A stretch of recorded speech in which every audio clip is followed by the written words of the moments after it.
sana Mheshimiwa Raila Amolo Odinga, Mheshimiwa naibu wako chairman, former governor, Mheshimiwa Paranya, senator ambao tuko naye hapa siku ya leo, Mheshimiwa Sifuna, viongozi wa kanisa na viongozi wengine ambao wamehudhuria mkutano huu ama sherehe ya Mwariama, nyote ya mjambo.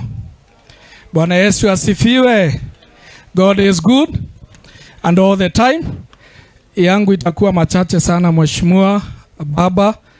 Kwanza kabisa nataka kumshukuru ndugu yangu Mheshimiwa Mwariama kwa sababu ya kutupatia nafasi ili tuweze kuhudhuria sherehe ya msichana wake ambaye aliweza kugraduate na shahada, na tunashukuru kwa sababu ya hii fursa. Na asante sana, kongore kwa msichana wako, na tuambie baba, ukipata nafasi chukua msichana apate kazi huko juu, kwa sababu tunajua una uwezo.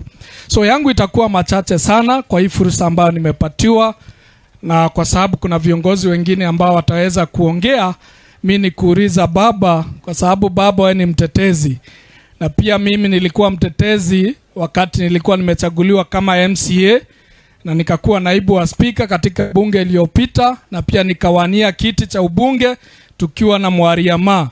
Kuna kitu moja nataka kukushukuru, kwa sababu viongozi wengi wakati wanapata nafasi wanasahau marafiki wao.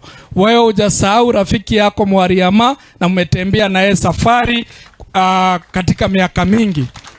Pia sisi tulikuwa na marafiki upande ule mwingine, na marafiki hawajatembea na sisi vyenye tulikuwa tunategemea watatembea na sisi, na hao wanajua tumewatetea.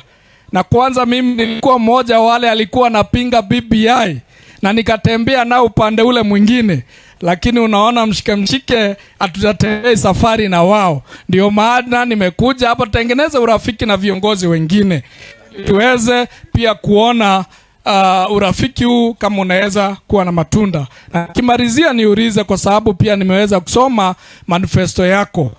Nimeona wakati ulikuwa rafiki wa Kibaki, mkatengeneza serikali na ukatetea maneno mengi sana hata hapa Meru. Hii bypass unatumia wakati wa Mugaria, wakati ulikuwa prime minister, ndio tuweza tukupata matunda mengi hapa.